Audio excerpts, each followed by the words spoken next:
اور تیسری بات یہ تھی کہ وہ 150 سال زندہ رہنے کے لیے اس کو جلدی مرنے سے اور جلدی مرنے والوں سے نفرت تھی۔ وہ یہ کہا کرتا تھا کہ لوگ 60-70 سال میں مر جاتے ہیں، میں 150 سال زندہ رہنا چاہتا ہوں۔ اس کے لیے وہ کیا کیا تھا کہ ایک بہت سے کمرہ روم بنایا ہوا تھا، اس میں وہ رہتا تھا اور ان سے زیادہ لوگوں کو ملنے کی اجازت نہیں تھی۔ وہ لوگوں سے ہاتھ نہیں ملاتا تھا، ان سے بات نہیں کرتا تھا، اور ان کے کھانا کو کئی ڈاکٹر چیک کیا کرتے تھے۔ ایک ڈاکٹروں کی ٹیم کی نگرانی میں وہ رہتا تھا اور پورے ہاتھ میں گلوز پہن کر رہتا تھا کہ کہیں ایسا نہ ہو بیکٹیریا کیڑا ہمارے اندر شامل ہو جائے اور وہ ہماری موت کا سبب بن جائے۔ چنانچہ وہ جو اپنی ماضی کو کھرچ کر نکال دیا، بہت مشہور آدمی بن گیا، بڑا مشہور آدمی بن گیا، اپنے چہرے کو تبدیل کر دیا، بڑا خوبصورت انسان بن گیا۔ لیکن یہ آخری وقت تھا جو 150 سال زندہ رہنا چاہتا تھا۔ 150 سال کیا کہ زیادہ سے زیادہ اس کی 35 سے 40 سال کی عمر میں اس کی موت ہو جاتی ہے، وہ انتقال کر جاتا ہے۔ ڈاکٹروں کی ایک ٹیم، پوری دنیا کے ڈاکٹر اس پر ریسرچ کرتے ہیں اور یہ جاننے کی کوشش کرتے ہیں کہ ان کی موت کیسے ہوئی، ان کے مرنے کا سبب کیا بنا۔ پوسٹ مارٹم کی رپورٹ یہ پیش کرتی ہے کہ اس کے مرنے کا جو سبب بنا ہے، اس کے مرنے کی جو وجہ بنی ہے، وہ بہت زیادہ احتیاط کرنے کی وجہ سے، لوگوں سے کم ملنا، لوگوں سے کم بات کرنا اور کم کھانا اور طرح طرح کی سوچ میں مبتلا رہنا۔ اس کی ہڈیاں ٹوٹ چکی تھی، نفسی کے عالم میں وہ پڑا ہوا تھا، ڈپریشن کا شکار بن کر وہ اپنی زندگی کو کھو دیتا ہے اور اس کی موت ہو جاتی ہے۔ میرے دوستو بزرگوں، یہ پتا چلا کہ کوئی انسان کتنے احتیاطی تدابیر استعمال کر لے لیکن وہ موت سے بچ نہیں سکتا ہے۔ میرے دوستو بزرگوں، دنیا کے اندر اللہ تبارک و تعالیٰ نے انسان کو کی زندگی کو پیدا کرنے سے پہلے موت کو بنا دیا اور موت کو پیدا کر دیا۔ موت کو پیدا کرنے کے بعد اس وقت تک کوئی جانتے ہی نہیں تھے کہ موت کیا ہے، موت کہتے کسے ہیں،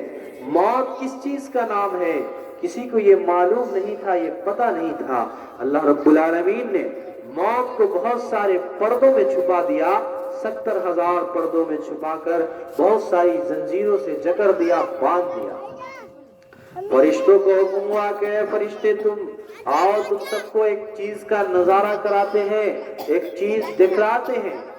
فرشتوں نے پوچھا کہ رب العالمین آپ کیا دکھانا چاہتے ہیں؟ کہا کہ یہ موت ہے۔ کہا کہ موت کیا ہے، ذرا دکھائیے۔ اللہ رب العالمین نے موت کے اوپر سے سارے پردے کو ہٹا دیا اور ساری زنجیروں کو کھول دیا۔ موت نے جب اپنا منہ کھولا اور جب فرشتے دیکھے تو اسے بے ہوش ہو گئے، انہیں خوف ہونے لگا، انہیں ڈر ہونے لگا، اور جس کی وجہ سے فرشتے بے ہوش ہو گئے۔ ہوش آنے کے بعد اللہ تبارک و تعالیٰ سے فرماتے ہیں کہ رب العالمین بتائیے کہ موت سے بھی بڑی کوئی چیز آپ نے دنیا میں پیدا کیا ہے، موت سے بھی بڑی چیز کوئی آپ نے بنایا ہے؟ اللہ رب العالمین کا ارشاد ہوتا ہے کہ موت سے بڑا میں ہوں، موت سے بڑھ کر یہ میری طاقت ہے۔ جو انسان ہم سے ڈرے گا، ہمارا خوف اس کے دل میں ہوگا، اس کو موت سے ڈرنے کی ضرورت نہیں ہے، اور جو ہم سے نہیں ڈرے گا، جس کے دل میں ہمارا خوف نہیں ہوگا، اس کو دنیا ڈرائے گی، دھمکائے گی۔ جو آج ہم اور آپ کے سامنے نظارہ دیکھنے کو ملتا ہے، جب ہم اللہ سے ڈرنا چھوڑ دیے، اللہ کے احکام پر عمل کرنا چھوڑ دیے، رسول اللہ صلی اللہ علیہ وسلم کے طریقے کو سے چھوڑ کر اور اپنا منہ موڑ کر اپنی زندگی گزارنے لگے، آج ساری دنیا کے اندر ضلالت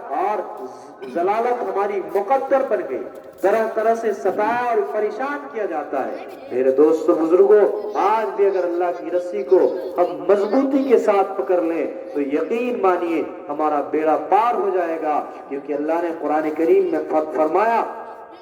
کہ خلافت تیرے لیے ہے، بادشاہت تیرے لیے ہے، حکومت تیرے لیے ہے، اور یہ سلطنت تیرے لیے ہے، تیری مانی جائے گی، تیری سنی جائے گی۔ لیکن جب ہم اللہ کو اور نبی پاک صلی اللہ علیہ وسلم کے طریقے کو چھوڑ دیے تو یقیناً یہ ضلالت ہماری مقدر بننے لگی۔ کیونکہ جو مومن ہوگا، جس کے دل میں اللہ کا خوف اور ڈر ہوگا، یقین مانیے کہ وہ دنیا میں بھی کامیاب ہوگا اور آخرت میں بھی کامیاب ہوگا۔ تو رب العالمین نے موت سے سارے پردے کو ہٹایا، فرشتوں نے موت کو دیکھا اور اس کا نظارہ کیا۔ حضرت اسرائیل علیہ السلام سے کہا کہ اس کو پکڑ لو اور اس کو اپنے ہاتھوں پر بٹھاؤ۔ حضرت اسرائیل نے کہا کہ رب العالمین یہ تو بہت طاقتور ہے، اس کو ہم کیسے اپنے اندر کریں، اپنے قبضے میں کریں؟ اللہ کا ارشاد ہوتا ہے ہم نے اس سے زیادہ تمہیں طاقت دی ہے۔ اللہ کی دی ہوئی خصوصی طاقت سے حضرت اسرائیل علیہ السلام موت کو پکڑ کر اپنے پنجوں پر بٹھا لیتے ہیں اور اسی کے ذریعے سے روح کو قبض کرتے ہیں۔ کیا ہم جانتے ہیں، ہم سمجھتے ہیں کہ ابھی ہماری بہت دن تک زندگی باقی ہے اور موت ہمارے دروازے پر آ کر یہ آواز لگاتا ہے کہ کس کی باری کب آ جائے کہ ہم اس کی روح کو قبض کر لیں۔ موت ہمارے پیچھے پڑی ہوئی ہے، چکر لگا رہی ہے، لیکن ہم اپنی زندگی میں مست ہیں، مگن ہیں، دنیا کو بسانے اور سجانے میں لگے ہیں، لیکن بے فکر ہیں اور موت ہمارے پیچھے لگی ہے، موت ہمارے پیچھے پڑی ہے۔ ہر انسان کو ایک نہ ایک دن موت آئے گی، جیسا کہ اللہ نے قرآن میں فرمایا کل نفس ذائقۃ الموت، کہ ہر نفس کو موت کا مزہ چکھنا ہے، ہر نفس کو موت کا ذائقہ لینا ہے، ہر ذی روح کو، ہر جاندار کو یہاں سے گزر جانا ہے، فنا ہو جانا ہے، پھر اپنے کیے ہوئے اعمال کا حساب دینا ہے۔ آئے دن ہم اور آپ سنتے ہیں اور سنتے رہتے ہیں، لیکن کیا ہم کبھی کسی میلاد میں تقریر سن کر اپنی زندگی کو بدلنے کی فکر اور کوشش کیے؟ نہیں کیے۔ کیا ہم کبھی کسی جلسے اور تقریر کو سن کر کوئی انسان توبہ کر کے اور اللہ کے دربار میں لوٹ آیا؟ نہیں لوٹنے کی کوشش کرتے ہیں، پھر ہمیں کیا فائدہ مل سکتا ہے؟ اس لیے سننا سنانا ہوتا ہے، ہوتا رہے گا، لیکن عقل مند انسان وہی ہے جو اپنے زندگی کو بدل لے۔ صبح کا بھٹکا شام کو واپس آئے تو اس کو پھولا اور بھٹکا نہیں کہتے ہیں۔ آج جس پر ہمیں گرو ہے، آج جس دوستی پر ہمیں ناز ہے، آج جس ساتھی پر ہمیں غرور ہے، یہ ساتھی ہمارا ساتھ چھوڑ دیں گے اور اسی وقت تک ہمارا ساتھ دیں گے جب تک جان میں جان ہے، اس کے بعد سبھی کے سبھی ساتھ چھوڑ دیں گے۔ شاعر نے بڑے اچھے انداز سے کہا ہے کہ نہلا کے تجھ کو ساتھی، نہلا کے تجھ کو ساتھی، کفنا کے لے چلیں گے، پر کر جنازہ تیرا پھر ساتھ چھوڑ دیں گے، پر کر جنازہ تیرا پھر ساتھ چھوڑ دیں گے۔ آپ نے دیکھا ہے کہ انسان کی جب موت ہو جاتی ہے تو اس کے ساتھ جانے والے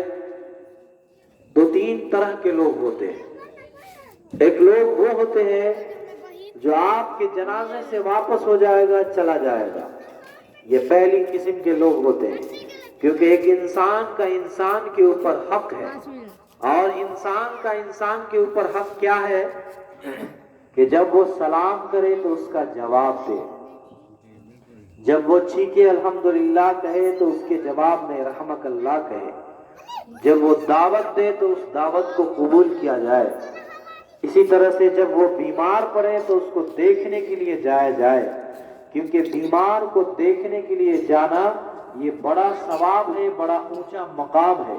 بیمار کو دیکھنے کے لیے جاتے ہیں تو اس سے ہمارے گناہ معاف ہوتے ہیں، اللہ کے یہاں بڑا مقام ملتا ہے بیماروں کی عیادت کرنے کے لیے۔ اور اسی طرح سے جب اس کا انتقال ہو جائے تو اس کے جنازے میں شرکت کرنا، اس کے جنازے میں جانا اور اپنا آخری حق ادا کرنا، یہ ہمارے لیے ایک مسلمان کا مسلمان کے اوپر حق ہے۔ تو جب ہم جنازے میں جاتے ہیں تو دیکھتے ہیں کہ جنازہ شروع ہوتا ہے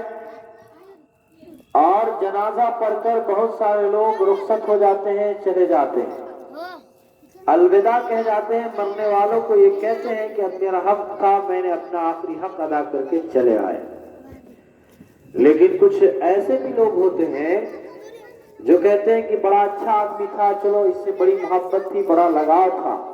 وہ آدمی آپ کے قبر تک، آپ کی قبرستان تک جائیں گے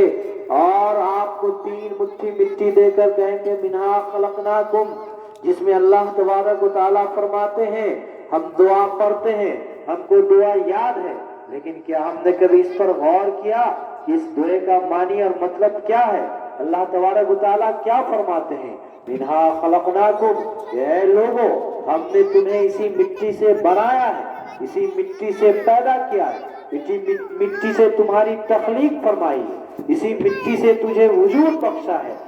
منہا خلقناکم وفیہا نعیدکم، اے لوگو یہ مت بھولنا کہ ہم تمہیں اسی مٹی کے اندر لانے والے ہیں، ہم تجھے اسی مٹی میں لائیں گے اور یہی مٹی تیرا مسکن ہوگا، یہی مٹی تیرا گھر ہوگا، یہی تیرا مکان ہوگا، یہی تیرا عالیشان بنگلہ ہوگا۔ اللہ رب العالمین فرماتے ہیں پہلی مٹھی مٹی دیتے ہیں، اس میں اللہ فرماتے ہیں ہم نے تجھے اسی مٹی سے بنایا ہے، وَفِيهَا نُعِيدُكُمْ، اسی مٹی میں تم کو آنا ہے، وَمِنْهَا نُخْرِجُكُمْ تَارَةً أُخْرَىٰ، ایک وقت آئے گا، ایک زمانہ آئے گا، ایک لمحہ آئے گا، ایک گھڑی آئے گی کہ ہم اسی مٹی سے پھر تمہیں پیدا کریں گے اور تجھے وجود بخشیں گے اور تیرے کیے ہوئے ہر اعمال کا حساب لیں گے۔ تو دوسرے قسم کے لوگ ہوں گے جو آپ کو مٹی دے کر اپنا آخری حق ادا کر کے وہاں سے واپس ہو جائیں گے۔ لیکن تیسری قسم کے ایک لوگ ہوں گے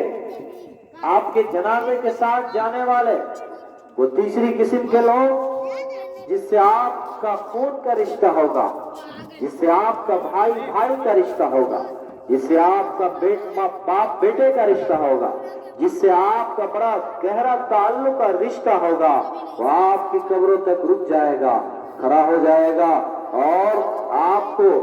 فاتحہ پڑھے گا، قرآن کی کچھ آیت پڑھے گا، پڑھ کر آپ کی مغفرت کی بخشش کی دعا مانگے گا۔ اس کے بعد اس کا دل نہ چاہتے ہوئے بھی وہ وہاں سے واپس ہوگا، وہاں سے آئے گا، اس کا دل نہ چاہے گا کہ ہم کیسے جدا ہو جائیں، اپنے چہیتے اور لاڈلے کو اس ویران اور سنسان جنگل میں کیسے چھوڑ دیں اور کیسے تنہا رکھ دیں، اس کا دل گوارا نہیں کرے گا۔ لیکن اللہ کا یہ دستور ہے، اللہ کا یہ قانون ہے، اللہ کا بنایا ہوا ایک نظام ہے، اس کو آپ کو ماننا ہوگا۔ اگر آپ دائرہ اسلام میں رہتے ہیں اور اسلام کو فالو کرنے والے ہیں، اس کے مطابق اپنی زندگی گزارنے والے ہیں، تو اللہ کے ہر نظام کو، اللہ کی ہر بنائی ہوئی چیز کو، اللہ کے ہر احکام کو آپ کو ماننا ضروری ہے، آپ کے اوپر لازم اور فرض ہے۔ اس لیے اس کا دل نہیں چاہے گا کہ میں کیسے اس سے جدا ہو جاؤں، اس کو چھوڑ دوں۔ اس کے باوجود وہ وہاں سے چلا آئے گا، واپس لوٹ آئے گا۔ مسلمانوں، میری ماں بہنوں،